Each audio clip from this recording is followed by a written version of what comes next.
come to order. Doorkeeper, I ask that you admit our governor, Her Excellency K. Ellen Ivey.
Please be seated.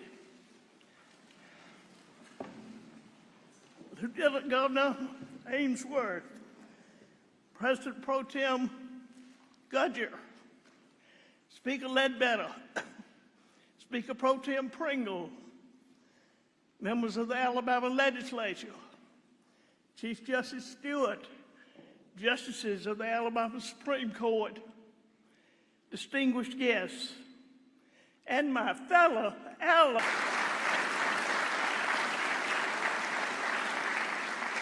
And all of you tonight as we begin another productive legislative session.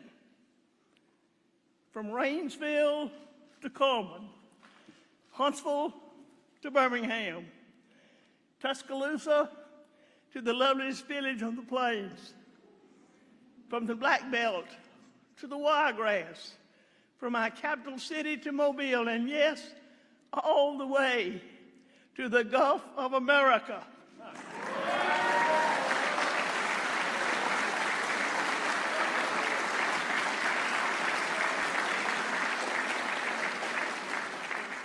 To the Gulf of America, we live in the greatest state, in the greatest nation on earth.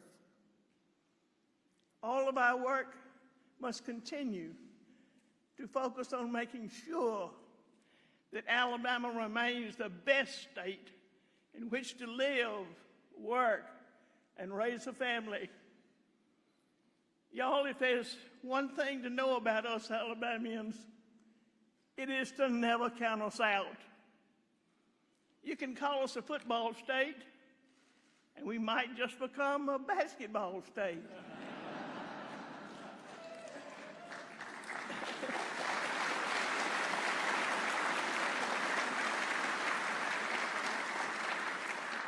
You say we are not innovative, and we will rightfully earn Space Command headquarters.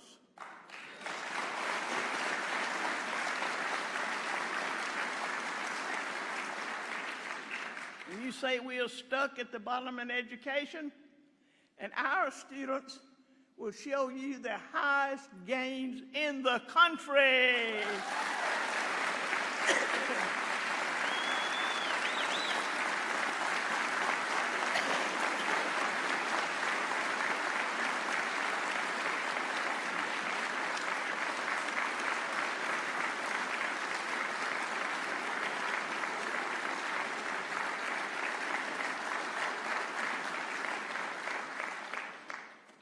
There is nothing, I mean nothing, an Alabamian cannot achieve, and it remains the highest honor of my life to serve our people as governor these next 2 years. Ladies and gentlemen, The state of our state is strong, and opportunity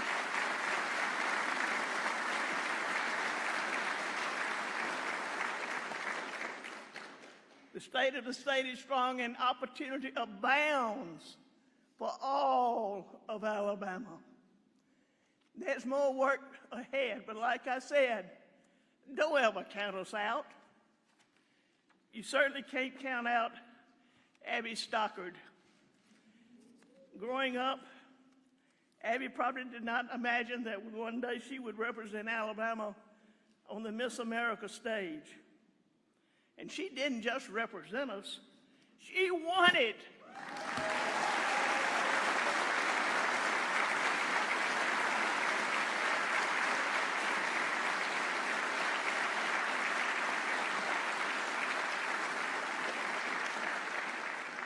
A product of the Vestavia Hills Public Schools, Ivey is currently pursuing her nursing degree from Auburn University.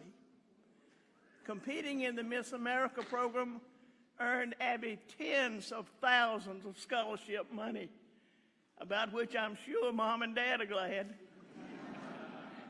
And it has allowed her to champion cystic fibrosis awareness. Ivey will now take her message across the country, and she is already representing Alabama and America well.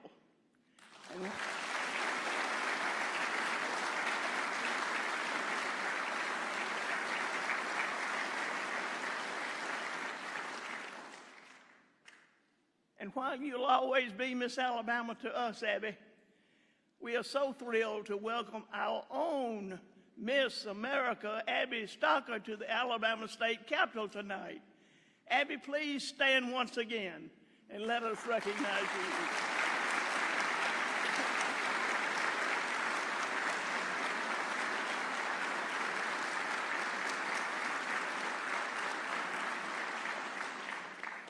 I'm also grateful to the McGill-Tulane Catholic High School Choir for traveling from Mobile to be here with us.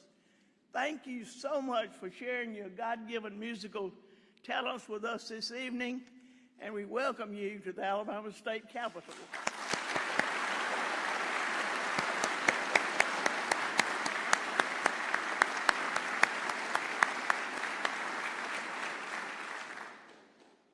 This past fall, as we kicked off another academic year, I again had the opportunity to visit several schools around our state, including St. Mary's, right down the road from McGill-Tulane.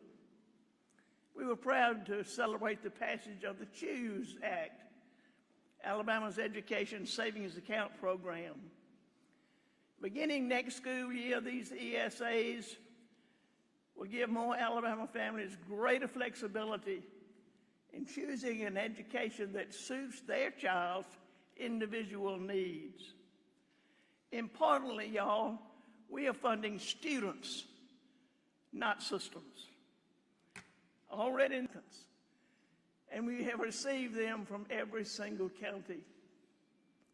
The number of applications will only grow in the next 2 years as program eligibility becomes fully universal.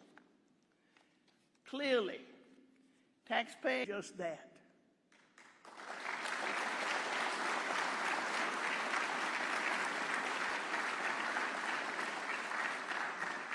We are most successful when we engage parents in our students' educational journeys.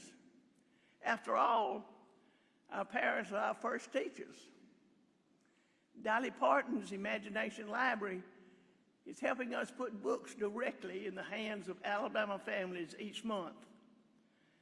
And since we officially launched the program in our state, 1 million books have been sent to the mailboxes of enrolled families. And I'm excited to report that we now offer this program.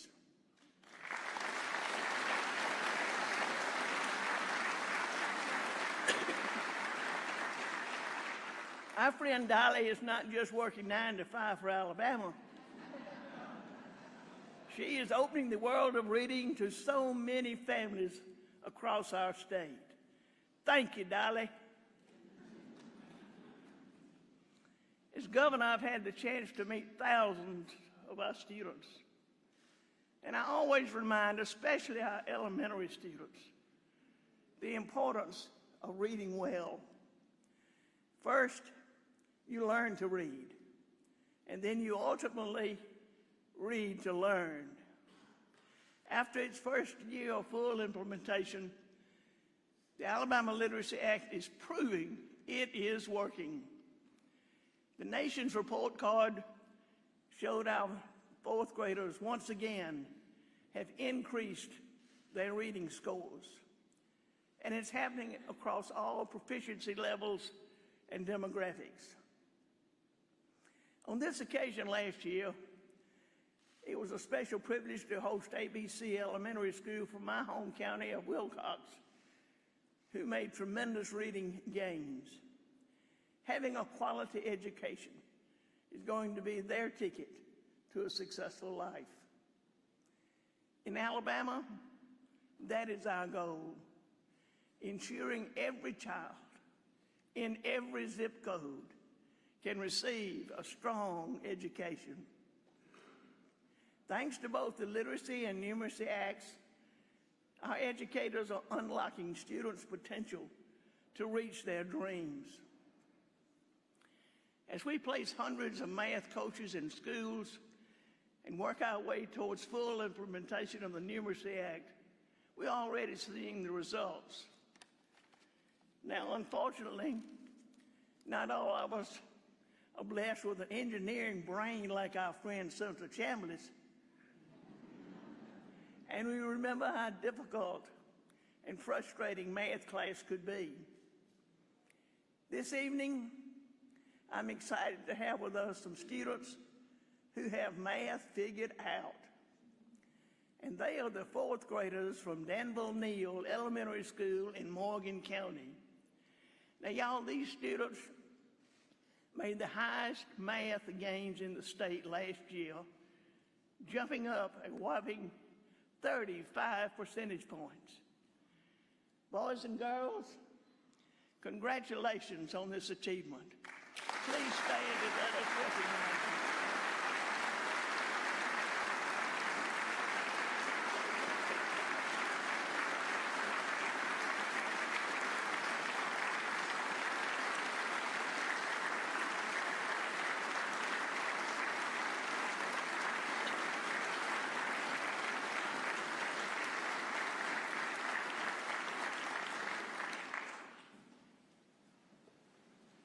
It is because of the great work of teachers and communities like Danville-Neal across this state that Alabama saw the largest jump in math scores in the country last year.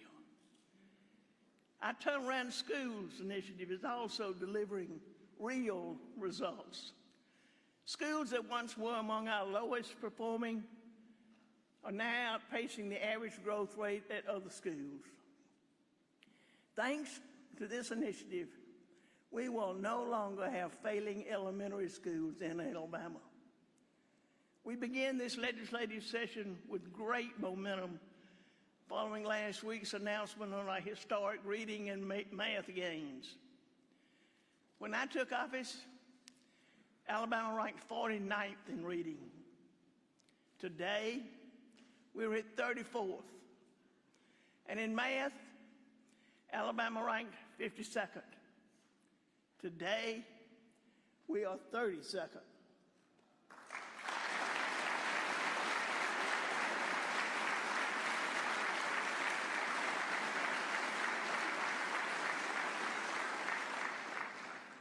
Ladies and gentlemen, our students, teachers, and families are changing the narrative when it comes to education in Alabama. We are, in fact, not just a football state. Alabama is an education state. It is vital that we continue investing wisely in programs that deliver results. Programs like the Choose Act, the Dolly Parton Imagination Library, the Literacy and Numeracy Acts, as well as our Turnaround Schools initiative. We will continue allowing these successful education reform policies to take shape while taking an active approach to do everything we can to support our students, teachers, and families. According to a recent survey, 72% of high school teachers in the country reported that cell phones are distracting their students. We've also learned from parents that teens are spending an average of almost 5 hours every day on social media, and it's having a negative impact on their well-being. Now, don't get me wrong, our phones and social media are fantastic tools, but we have to know the time, the place, and how to use them. Schools in our state are already taking action, and we want to support that statewide. Senator Donnie Chastain and Representative Lee Halsey will carry a bill to put a ban on cell phones in schools. This legislation will also require local boards to adopt internet safety policies, create the best learning environment for our students, and get this bill to my desk so I can sign it into law.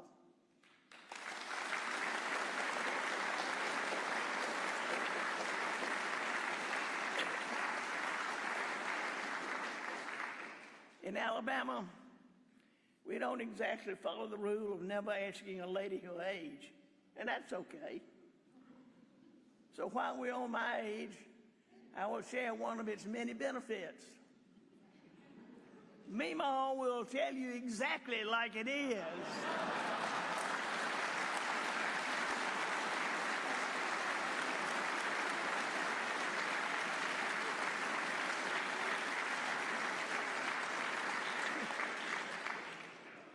First, if a teacher wants to start a family, she should have the proper maternity leave.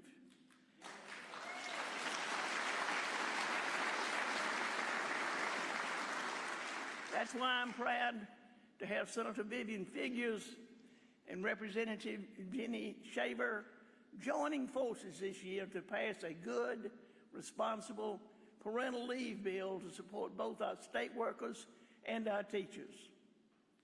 Next, there are only two genders, male and female.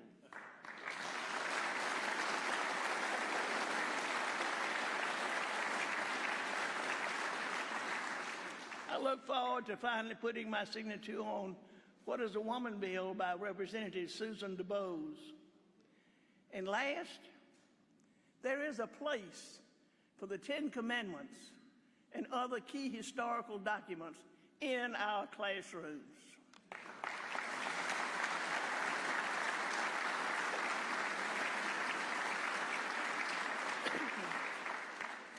We will always be a state that supports our strong Alabama values. Part of what makes Alabama the best state in which to live and work and raise a family is that we have opportunities for our men and women to earn a solid wage and provide for their families.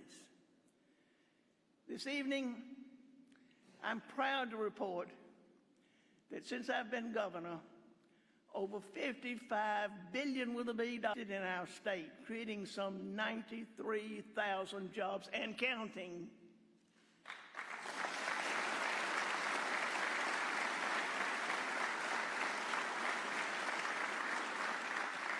In Alabama, we understand how to make a successful business climate. Our new Senate Pro Tem Gudger is a small business owner himself, and I've been proud to partner with him and with all of you to help build on our economic momentum.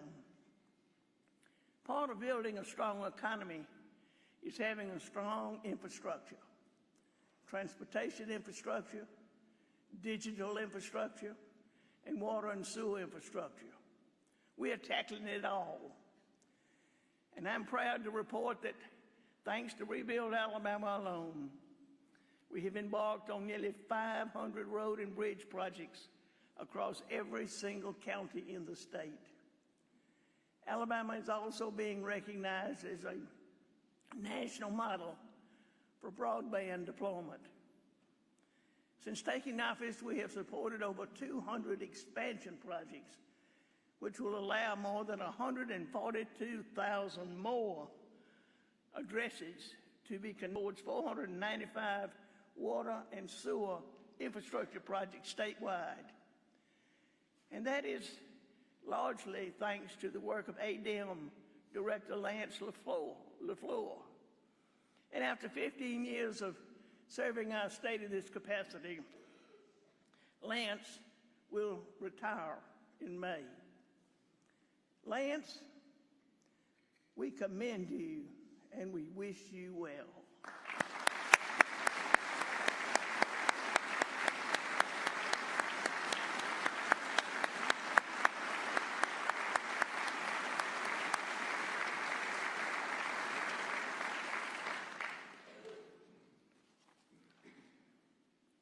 The Alabama momentum is real. And while we are creating a record number of jobs and maintaining low levels of unemployment, we still have a lot of work to increase our labor force participation rate. Through our passage of the Working for Alabama legislation last year, we are establishing the new Department of Workforce to replace the Department of Labor. And I am proud to have Secretary Greg Reed leading these efforts. We must ensure a path for everyone who wants a job to get one, especially our veterans. And to our Alabama veterans, you have our utmost respect and admiration. You have taken care of us, and so now we must take care of you. We will work to make sure you have all the resources readily available. I am proud to support legislation from Senator Andrew Jones and Representative Ed Oliver to make the Department of Veterans Affairs part of the governor's cabinet. We will also restructure our board so that our veterans of all eras across every military branch are best represented. The goal is to have a board that is a team player within the executive branch and can fiercely and effectively advocate for the unique needs of veterans in every generation and their families. Our veterans are not only part of the fabric of our great nation, they're our fellow Alabamians. They're our friends, colleagues, family, neighbors. And here with us tonight from Huntsville is an Army veteran, Jay Barkley, along with his beautiful family. Jay was serving in Afghanistan when a landmine exploded and engulfed his body in flames. That same day was his and his wife Sierra's first wedding anniversary. And just 7 days later, they welcomed their first daughter, Addison. Jay not only survived, he came home and overcame unimaginable obstacles and lives an outstanding life. He has a great job and a loving family. He is living the American dream. And it is because of brave veterans like Jay that we can all live the American dream. Jay, what an honor it is to have you here with us tonight. Please let us stand.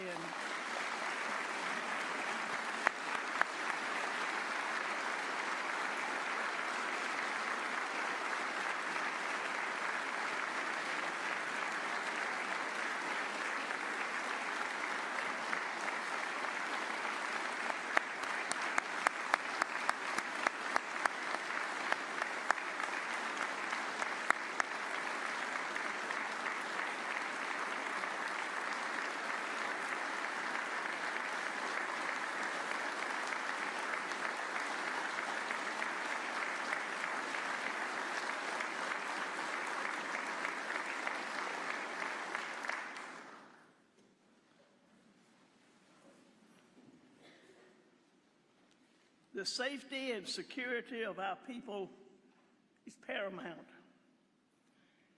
A top security concern of every American is protecting our borders.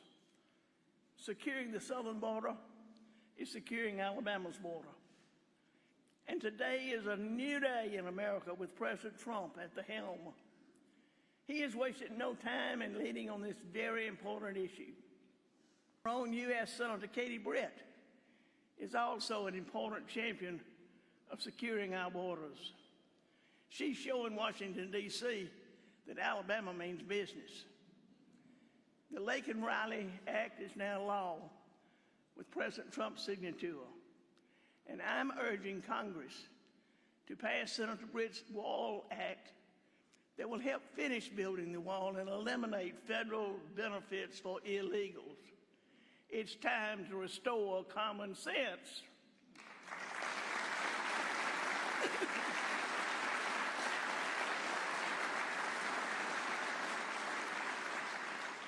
Here in Alabama, we are supporting President Trump in his mission. I have directed my cabinet agencies, including the Alabama National Guard and ALEA, to continue standing ready to lend assistance where needed. At the same time, we know every state in the nation is grappling with increasing public safety challenges. But I believe Alabama can lead on tackling this problem. Bolstering public safety is my #1 priority for this session. And I am proud to partner with Speaker Ledbetter and a bipartisan group of legislators in putting forward a package of bills that will back the blue and combat inner-city gun violence. To back the blue, we will provide law enforcement with enhanced legal protections that allow them to carry out their duties courageously and effectively without fear of Monday morning quarterbacking in the courts. We will support long-serving law enforcement families through dependent scholarships. Y'all, our men and women in blue put everything on the line, and they need to know Alabama has their backs.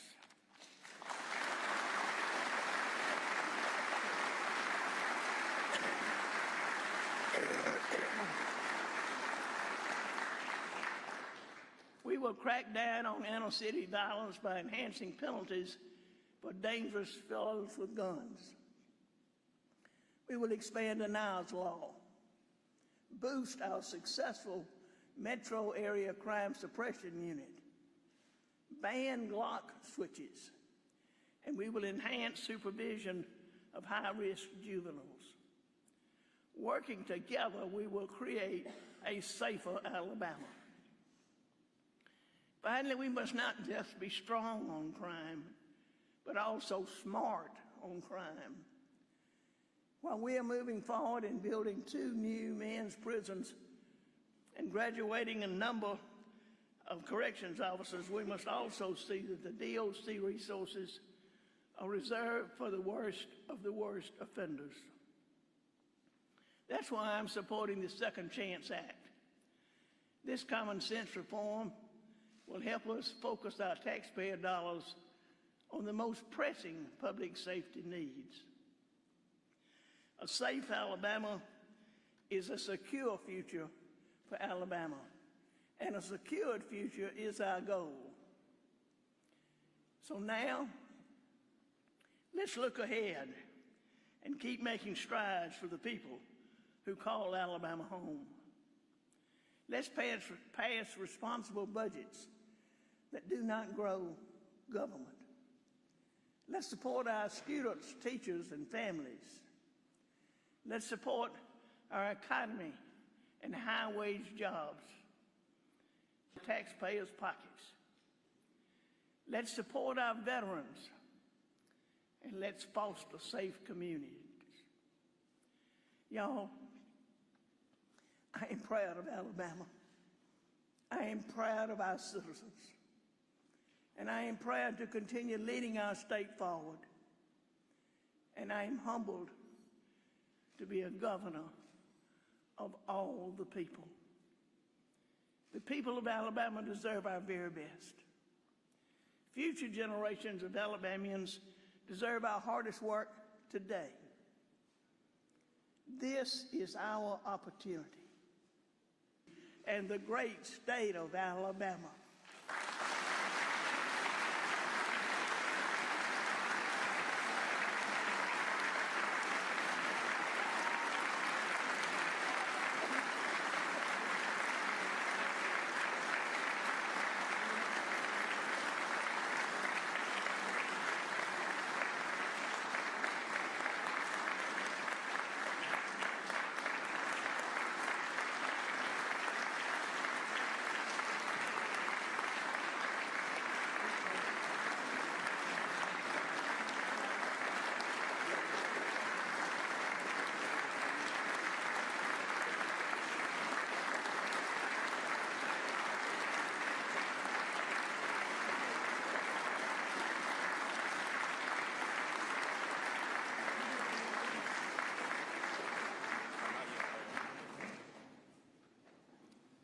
All right, the purpose of this joint session having been concluded, we now stand adjourned.